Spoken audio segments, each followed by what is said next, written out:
Salut tout le monde, j'espère que vous allez bien.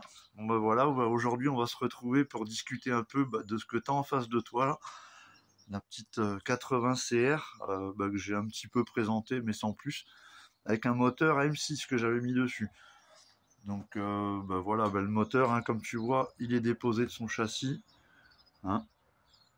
L'un est démonté, l'autre aussi. Donc voilà, en fait on en est arrivé là parce que il nous est arrivé un petit souci avec cette moto là. On roule sur terrain de cross avec. Et la moto elle marchait bien, on va dire, on a fait 5-6 sessions, tout allait bien. Puis là, dernière session, c'est le gros drame, quoi. La moto, on pourrait dire, complètement déréglée, plus de puissance du tout, mais vraiment plus rien, un veau. Fallait accélérer plein gaz, et même plein gaz, elle nous emmenait plus. Donc là, on s'est dit, forcément, le moteur est serré, quoi. Voilà, il s'est passé quelque chose. Donc on s'est dit, on va le démonter. Mais avant de le démonter, mon fils il s'est dit tiens, on va y faire un petit extrême, une petite dernière, quoi, histoire de le finir, quoi, de le serrer. Donc je vous mets le petit extrait vidéo à suivre. Minarelli AM6 80 CR, moteur froid. Je vais la faire chauffer un peu.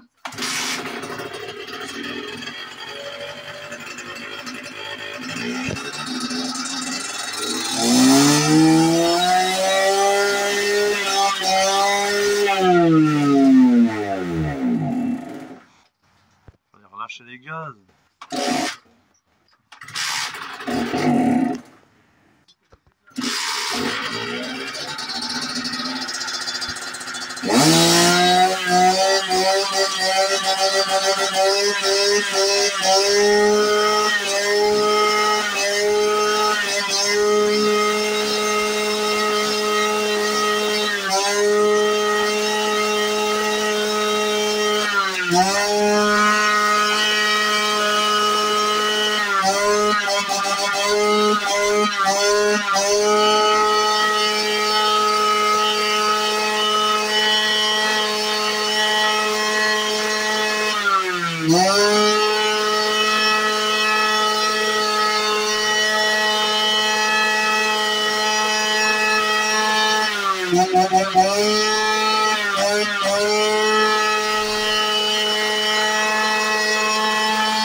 Et comme vous pouvez le voir, démarrage à froid, 3 minutes à fond, voilà.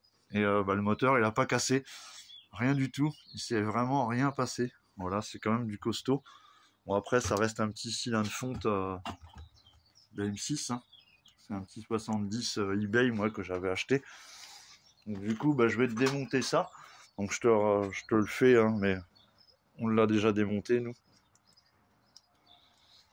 Allez. Je dis justement, je vais partager la vidéo là parce que franchement c'est pas mal, quoi. Quand tu vois la misère qu'il lui a mis dès le démarrage, et puis même sur terrain de cross, hein, nous c'est tout à fond. Et quand je dis à fond, c'est à fond. Il n'y a pas d'entre-deux. À part quand le gars il est fatigué, quoi, mais sans ça, non, on roule surtout avec ça, quoi. Ça va pas bien vite. Et voilà. Déjà la culasse. Elle se démonte, ça c'est cool. Là, l'intérieur du moteur, ça je l'ai pas nettoyé, hein. C'est stock comme ça, quoi, voilà, dès le démontage. Ça c'est cool. Et là normalement tu te dis le cylindre ça doit être la cata, quoi. Enfin, forcément il doit être éclaté le machin. Même pas. Rien. Pas une seule rayure nulle part. pas une rayure.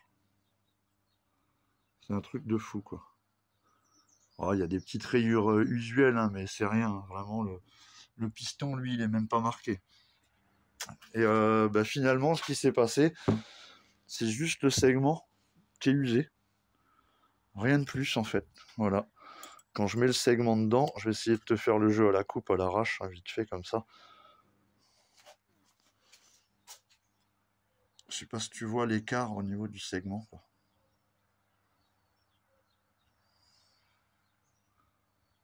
Si, c'est bon, t'as réussi à voir.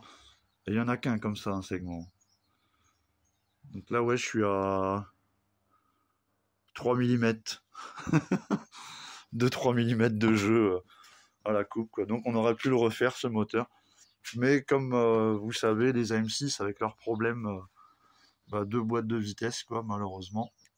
C'est un très bon moteur, mais à cause de ça, on va arrêter là. Et on va se faire un moteur de générique. J'avais un bloc qui traînait, moi, dans le grenier.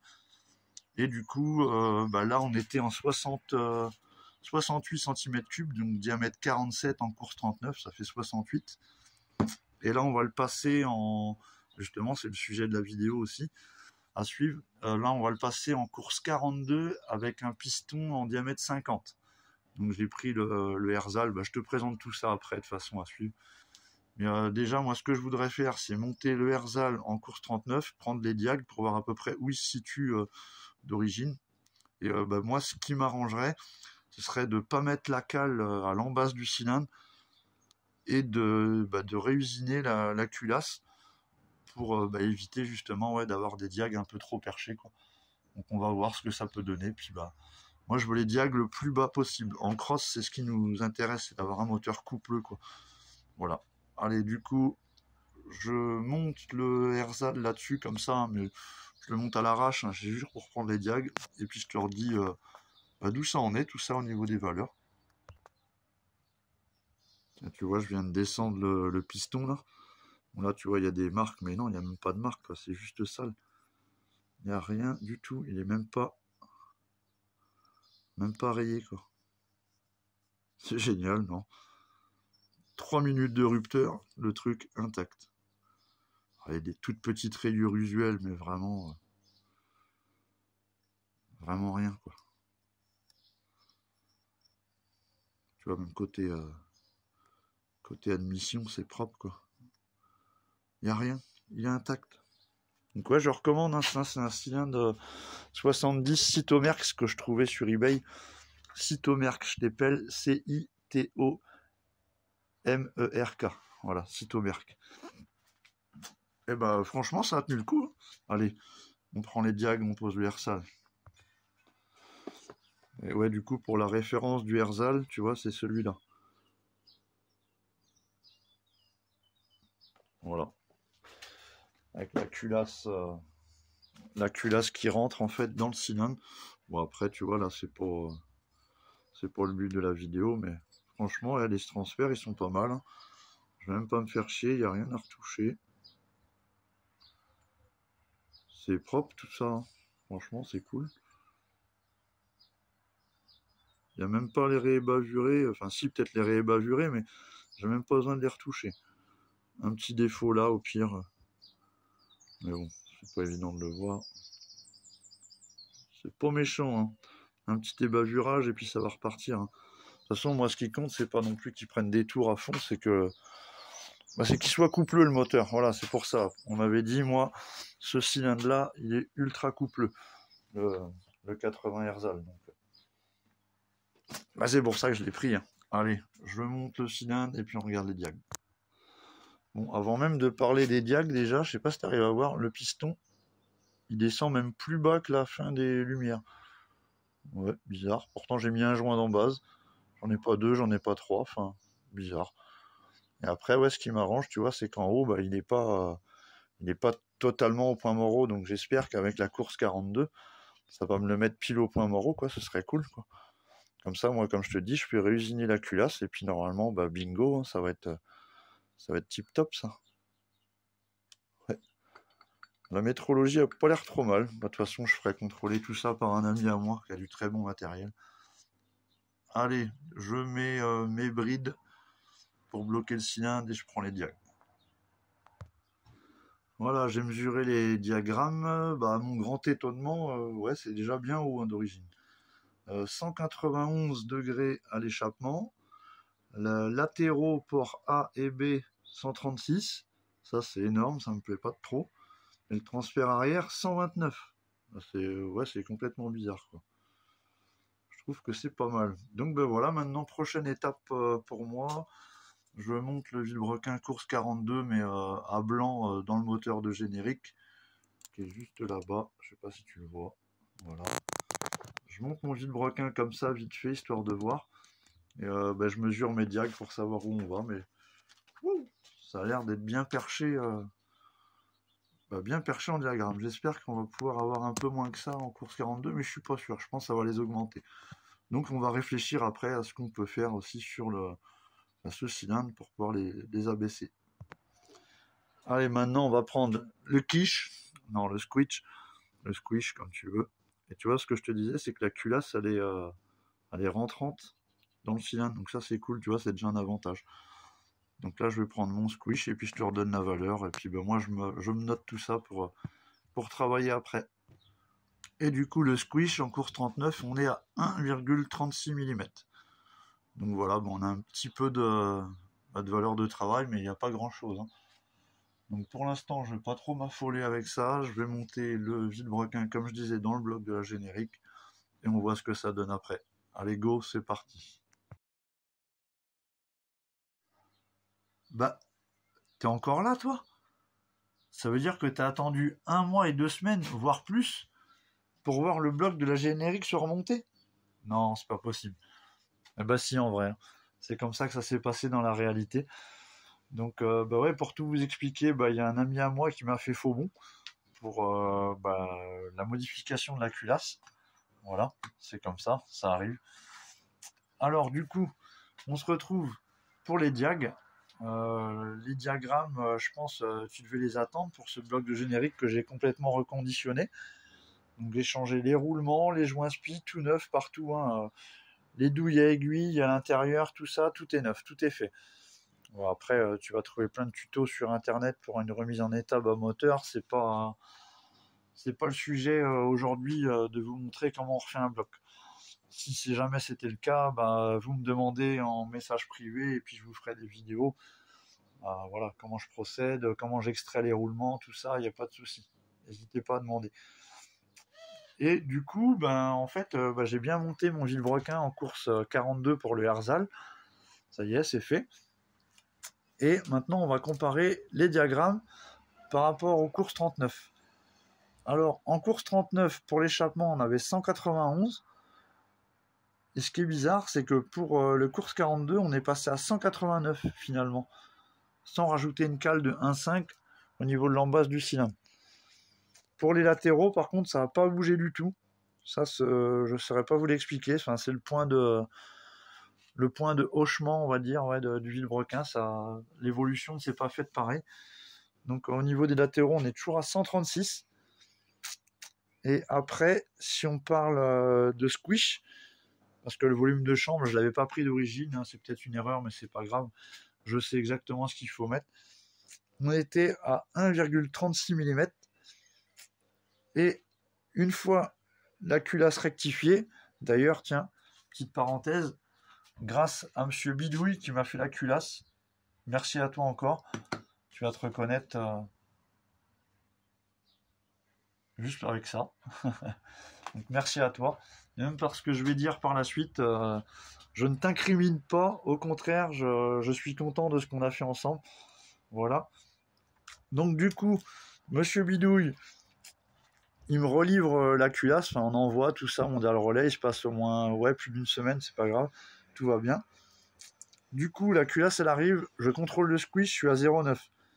Alors déjà, 0,9 de squish, je veux dire, comparé à 1,36, je suis refait, je suis content, tout va bien. Et là, je contrôle mon volume de chambre, et là je me retrouve avec un taux, enfin le volume de chambre, j'ai mis 0,46 cc d'huile dans la culasse. Enfin, au niveau du volume de chambre, au niveau de la culasse. Et là, je finis mon calcul, je me retrouve avec un taux de compression à 18,92. C'est tout simplement impossible. Je peux pas monter le moteur comme ça, à part de la déto, c'est tout ce que je vais faire. Donc j'ai du coup dû reprendre manuellement, je vais pas vous faire un tuto là-dessus, mais je me suis débrouillé à reprendre le volume comme j'ai pu, avec une perceuse et puis une fraise, pour avoir un volume qui correspond à 13,5 de taux de compression. Voilà, j'en dis pas plus, hein. Si vous voulez d'autres infos, je vous expliquerai ça en message privé ou comme vous voulez. Vous me contactez sur Facebook et je vous envoie le procédé de comment j'ai fait. Voilà. Et du coup, maintenant, on se retrouve avec un taux de compression à 13,5 et un squish à 0,90. Donc là, il n'y a plus qu'une chose à faire, c'est d'enquiller ce moteur, de tout l'empiler. Et après, on va remonter ça dans son châssis. Donc ça, ce sera du coup l'objet de la prochaine vidéo que je vais vous partager dans peu de temps à suivre après celle-là. Et moi, après, quand j'aurai fini la vidéo, là, je vais remonter tout ce bloc-là. Il n'y a pas grand-chose à faire, hein. La culasse à rempiler, l'allumage est déjà calé à 1,2 avant point Moreau. Et voilà, quoi, ça devrait craquer normalement super bien. Donc le but de la vidéo, c'est pour vous faire partager l'évolution d'un moteur, de passer d'une course 39 à 42 et de connaître un peu la métrologie qui se passe à l'intérieur.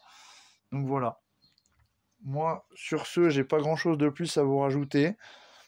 Je vous laisse. Je vous souhaite une bonne continuation. Et de toute façon, il y aura une deuxième vidéo à suivre. N'hésitez pas à liker, à vous abonner à la chaîne. C'est pour mon soutien, c'est perso, c'est pas grand chose. Et comme ça, vous aurez la suite des vidéos, quoi. Pour le petit 80 CR M6. Allez, sur ce, je vous laisse tout le monde. À bientôt et un pouce bleu là-dessus si ça vous plaît. Ciao.